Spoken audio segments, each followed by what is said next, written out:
देख रहे हैं नेशन व्यू बीनाज त्यागी के साथ।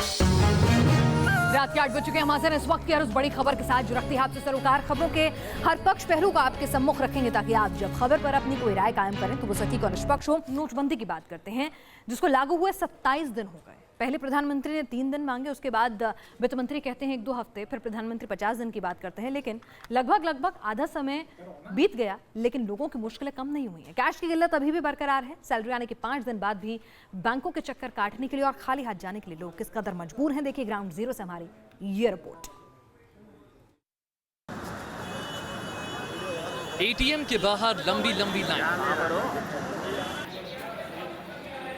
बैंकों के बाहर लोगों की भीड़, कैश के लिए कई घंटे का इंतजार, नए नोट पाने के लिए मशक्कत करता देश। नोटबंदी के 27 दिन बाद भी लोग कैश की किल्लत से परेशान हैं। बड़े शहर हों या फिर छोटे कस्बे, सभी जगह नोट के लिए लोगों को परेशान होना पड़ रहा है। कई एटीएम अब भी काम नहीं कर रहे और जो काम कर रहे हैं उसके आगे लोग लंबी लाइन लगाए खड़े हैं। लेकिन कईयों की मुश्किल ये है कि उनका नंबर आने से पहले ही नकदी खत्म हो गई। नोटबंदी को काफी दिन बीत चुके हैं लेकिन उसके बावजूद अभी तक लाइन कम नहीं हो रही है। अगर आप देखेंगे संसद मार्ग की ये शाखा है पंजाब नेशनल बैंक की और तमाम यहाँ पर लोग जो है सुबह से लाइन लगा करके खड़े हुए हैं, कम से कम उनको पैसा मिल जाए क्योंकि कैश ट्रांजैक्शन जो है अभी भी कम नहीं है। कैश ट्रांजैक्शन को समझना होगा, इसलिए तमाम ऐसे लोग जो कि पैसे की जरूरत है सुबह से यहाँ पे लाइन लगा करके खड़े हुए हैं। और एटीएम जो है, एटीएम से अभी भी पैसा सही तरीके से नहीं मिल पा रहा है। 2000 के नोट निकल रहे हैं, 2000 के अलावा 500 या 100 के नोट जो है वो नहीं निकल पा रहे हैं। 10 दिन से भटक रहा हूँ मैं 2000 रुपए निकालने के लिए। आज मुझे किसी ने बताया तो मैं यहाँ पे आके लगा हूँ। से लगे हुए हैं, अभी तक नंबर नहीं आया। अभी अंदर कितने लोग अंदर भेजे गए? अभी तो कम से कम 200 अंदर चले गए होंगे ना सुबह से। सर हम सुबह 8 बजे से लगे हुए हैं और अभी तक नंबर नहीं आया। अब यहाँ मुश्किलें कम नहीं हो रही, मतलब जिस तरह से बताया गया था कि धीरे धीरे कम होती जाएंगी मुश्किलें कम नहीं, हमें तो नहीं लग रहा कि कम हो रही है, हमें तो और बढ़ती हुई लग रही है। ऐसी शिकायतें पहले भी लोग करते रहे। दिल्ली के जगतपुरी इलाके में घंटों के इंतजार के बाद भी जब एटीएम से पैसा नहीं निकला तो लोगों ने अनोखा विरोध प्रदर्शन किया। निराश लोगों ने एटीएम पर अपनी खींच निकाली, फूलों की माला चढ़ाकर एटीएम की पूजा और आरती की। बैंकों में जाओ, बैंकों की लाइनों में लगो, जब नंबर आने का टाइम होता है कैश खत्म हो जाता है। एटीएम पे आओ, एटीएम के लाइन में लगो, जब नंबर आने का टाइम होता है कैश खत्म हो जाता है। तो आज हम हमारे इस एटीएम एक एनी टाइम मनी जो कि सरकार की देन है, एनी टाइम मनी, उस एनी टाइम मनी के अंदर भी कैश लैस हो चुका है। 4 दिन हो गए जब भी एटीएम में आते हैं इतनी लंबी लाइनें लगी होती हैं। कोई लेडीज नहीं खड़ी हो सकती, कोई जेंट्स नहीं खड़ा होता। जब भी यहाँ पर एटीएम में लगते हैं, जब हमारा नंबर आता है तो कैश खत्म हो जाता है। वहीं उत्तराखंड के देहरादून में भी कैश के लिए लोग घंटों लाइन में लगे रहे। नोट की आस में लोग दूर दराज के इलाकों से भी देहरादून पहुंचे और यहां एटीएम के बाहर लाइन लगाकर खड़े रहे। तो कैश नहीं मिल रहा है तो फीस देनी है, जैसे कोचिंग फीस है या कमरा शिफ्ट करना है, मतलब कई चीज़ से परेशानियाँ हो रही है। सर कैश की प्रॉब्लम हो रही है। हम लोग नैनीताल से आए हुए हैं, पिछले 9 दिन से यहाँ पर हैं। हालांकि कुछ जगहों पर बैंकों और एटीएम में अब कम भीड़ देखी जा रही है। लेकिन अभी कैश एक्सचेंज तो बंद हो गया है, लेकिन लोग जो है बैंकों में पैसे डिपॉजिट करने आ रहे हैं, पैसे निकालने आ रहे हैं। लेकिन पिछले दिनों की तुलना में अभी भीड़ काफ़ी कम हो गई है।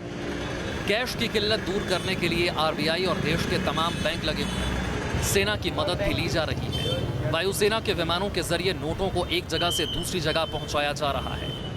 आरबीआई ने बड़े सैलरी अकाउंट वाले बैंकों को 30% ज़्यादा कैश देने का दावा किया है और सर्कुलेशन में ज़्यादा से ज़्यादा नोट लाने के लिए आरबीआई 20 और 50 रुपए के नए नोट भी जारी करने वाला है, जबकि पुराने 50 और 20 रुपए के नोट भी चलते रहेंगे। मुंबई से पूजा नवाते के साथ सैयद आमिर हुसैन, न्यूज़ नेशन, दिल्ली। इस बीच नोटबंदी ने एक चाय वाले को एक दिन का करोड़पति बना दिया। जयपुर के राजकुमार के खाते में अचानक से 4 करोड़ 80 लाख आ गए। फिर देखिए क्या कुछ हुआ इस रिपोर्ट में।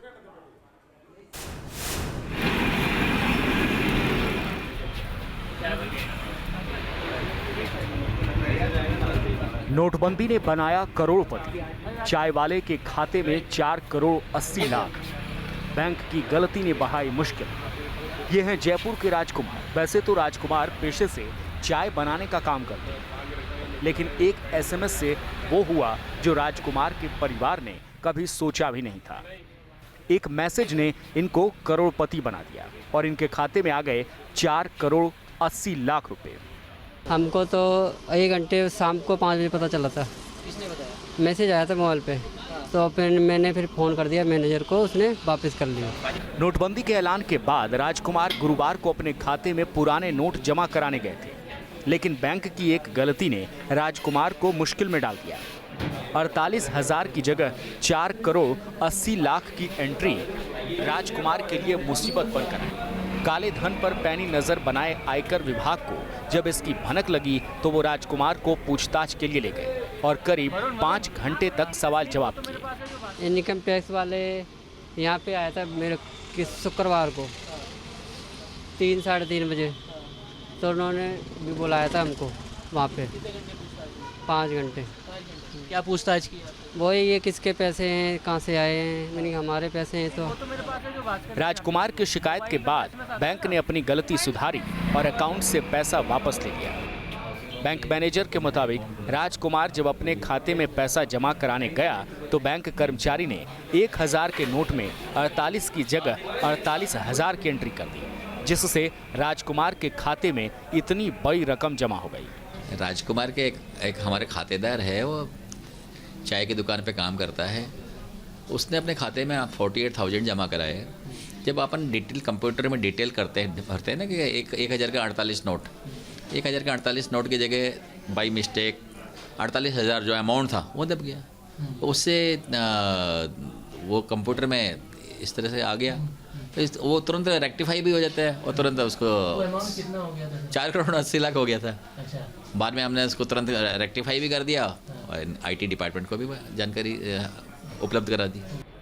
नोटबंदी के बाद बैंकों पर काफी प्रेशर है। बैंक कर्मी भी काफी तनाव में काम कर रहे हैं, लेकिन बैंक वालों की एक गलती कैसे आम आदमी की परेशानी बढ़ा देती है, इसका सबूत खुद राजकुमार है। Manish Bhattacharya, news nation, Jaipur. इस बीच पंजाब के बठिंडा में एक शादी समारोह में हुई फायरिंग में एक डांसर की मौत का मामला सुर्खियों में बना हुआ है। आरोप है कि दूल्हे के दोस्त ने डांसर पर गोली चलाई है। पुलिस ने असले के मालिक को तो गिरफ्तार कर लिया, लेकिन गोली चलाने वाला आरोपी बिल्ला अभी भी गिरफ्त से बाहर है।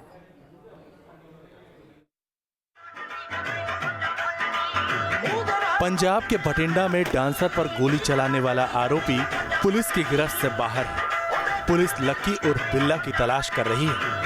फिलहाल पुलिस ने दूल्हे के दोस्त संजू गोयल को गिरफ्तार किया है, जिसके लाइसेंसी हथियार से गोली डांसर को लगी थी।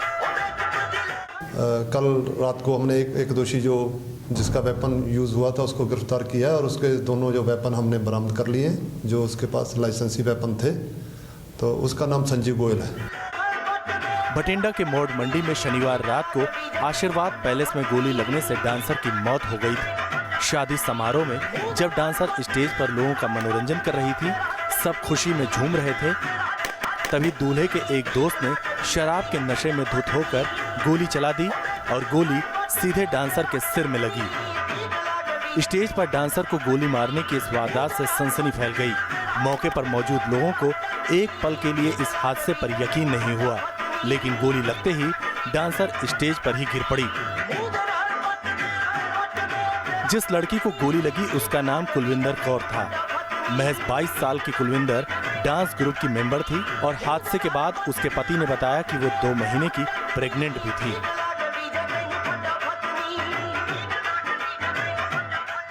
गले मैं हरजिंदर सिंह, मेरी घरवाली कुलविंदर कौर, जो कि मोड़ मंडी भी के फंक्शन ते गए सी जिसने पंजाब ग्रुप नाल ते उत्थे कोई आपस दे विच अणबण होने के कारण ते फायरिंग हो शुरू हो गई ते उन्होंने रंजसबाजी में उन्होंने फायर करता तो उत्थे मौके तो उन्होंने मौत हो गई तो वो प्रेगनेंट सी। हालांकि लड़की के रिश्तेदारों के मुताबिक फायरिंग करने वाला युवक पहले अपने दोस्त के साथ स्टेज पर कुलविंदर के साथ डांस कर रहा था। जब उसे रोका गया तो वहां से चला गया और फिर गुस्से में स्टेज के सामने से उसने गोली मार दी, जिससे मौके पर ही कुलविंदर की मौत हो गई। ग्रुप दे नाल मोड़ मंडी प्रोग्राम ते गए सी ते उत्थे आपसी रंजिश दे विच दुल्हे दा भाई दीपक कुमार ते उन्हां दा यार दोस्त बिल्ला जो कि स्टेज ऊपर डांस कर रहे सी, उन्होंने रोका गया। साडे स्टेज सैकटरी अंग्रेज ने डब्बा वाली वाले ने ਉਹਨੇ ਰੰਜਿਸ਼ ਦੇ ਵਿੱਚ ਮੇਰੀ ਸਾਲੇ ਦੇ ਗੋਲੀ ਮਾਰਤੀ ਜੀ, ਮੌਕੇ ਤੇ ਮੌਤ ਹੋ ਗਈ ਜੀ। पुलिस ने वारदात में इस्तेमाल किए गए दोनों हथियार 12 बोर की बंदूक और एक पिस्तौल जब्त कर लिया है। अब गोली चलाने वाले आरोपी बिल्ला की तलाश की जा रही है। इसके अलावा पुलिस ने पैलेस के मालिक और दूल्हे के पिता पर पैलेस में गोली चलाने के मामले में केस दर्ज कर लिया है। बठिंडा से धर्मचंद के साथ टीम न्यूज़ नेशन। और अब बात करते हैं उस भारत की जो डिजिटाइज होने के सपने देखता है, जो 21वीं सदी का दम भरता है, जो मंगल पर यान भेजता है, लेकिन आज भी रूढ़िवादी समाज और अंधविश्वास की परंपराओं में जकड़े हुए हैं। मध्य प्रदेश के बैतूल से खबर आई है, तस्वीरें आई हैं जो हमें ये सवाल खुद से पूछने को मजबूर कर रही हैं। यहाँ नुकीले बेर की कांटों पर नंगे बदन लौटने की परंपरा है। यहाँ इसी अंदाज में सत्यता की परीक्षा दी जाती है। माना जाता है कि नंगे बदन कांटों पर लेटने से मन्नत पूरी हो जाती है। परंपरा के नाम पर अंधविश्वास की पूजा, कांटों पर लेटकर सच की परीक्षा। मध्य प्रदेश के बैतूल की ये तस्वीरें हैरान कर देने वाली हैं। देखिए नुकीली कांटों पर नंगे बदन ये युवक किस तरह लेटकर परंपरा निभाने की कोशिश कर रहा है। अंधविश्वास की नुमाइश में पूरा समाज एकजुट है। पहले नुकीले कांटों का इंतजाम किया गया, पूजा अर्चना हुई। इसके बाद नंगे बदन कांटों पर लेटने का सिलसिला, चुपचाप दर्द सहने का दौर। परंपरा को निभाने के पीछे लोगों का अपना तर्क है। महाभारत काल से परंपरा को जोड़ने की अपनी दलील है। जब किसी समय हमारे रज्जड़ समाज पर मुसीबत आई थी, उस समय सब लोगों ने एक ईश्वर से प्रार्थना की थी कि हम आपकी जो है हमारी इस मुसीबत को अगर दूर कर देते हैं तो हम बेर के कांटे के ऊपर लौटकर हम अपनी जान को सुहा कर देंगे। तो उस समय ऐसा चमत्कार हुआ था सर कि पांची पांडव की कृपा से जो है हम लोगों को जब बेर के ऊपर हम लौट रहे थे तो हमें किसी प्रकार की मुसीबत नहीं हुई थी। बेहद खतरनाक है ये परंपरा। ये जख्म बेहद खतरनाक हो सकते हैं। ये जख्म जानलेवा घाव का शक्ल अख्तियार कर सकते हैं। वैसे काटे हैं तो सीधी सी बात है कि वो पेनफुल तो होंगे ही, लेकिन साथ में इसका एक घातक परिणाम भी हो सकते हैं कि यदि उससे एलर्जी किसी को हो या हाइपर सेंसिटिविटी डेवलप हो तो ऐसी परिस्थिति में व्यक्ति की मौत भी हो सकती है। लेकिन अंधविश्वास का अंधेरा इतना ज्यादा है कि लोग आंखें होते हुए भी अंधे बने हुए हैं। परंपरा के पालन की जिद ऐसी है कि लोग इसके खौफनाक पहलू को नजरअंदाज करते रहे। इसे रोकने के लिए प्रशासन भी आगे नहीं आता। सामाजिक परंपरा का हवाला देकर पल्ला झाड़ दिया जाता है। Team news nation. मशहूर शहनाई वादक उस्ताद बिस्मिल्लाह खान की बेशकीमती शहनाई चोरी हो गई है। चोरी की शिकायत दर्ज होने के बाद पुलिस अब इस मामले की जांच में जुट गई है।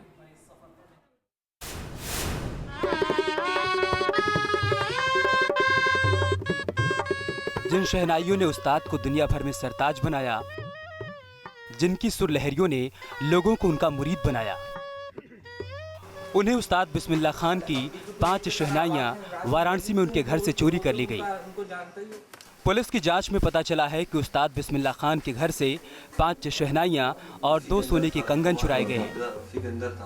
इन शहनाइयों में उस्ताद की कुछ बेशकीमती शहनाइयां भी शामिल हैं, जिनमें से 2 शहनाइयों का इस्तेमाल वो मुहर्रम के वक्त करते थे। First information report has been launched. जो संबंधित अधिकारी लोग हैं उनको मैंने बोला कि तत्काल इसको अटेंड करें, मौके पर जाएं। अभी फील्ड यूनिट्स और अन्य सभी जो टीमें हैं वो भी स्पॉट पर जाके मुआयना करेंगी, मौका मुआयना करेंगी, जो एविडेंस है उसको इंक्लूज करेंगी और let's see what the investigation reveals. इससे पहले 10 सितंबर 2014 को भी उनकी शहनाइयां चुराई गई थी, लेकिन बाद में उसकी बरामदगी घर से ही हो गई थी। Team news nation. तो ये थी देश और दुनिया की हर बड़ी खबर हर पहलू के साथ नेशन न्यूज़ में।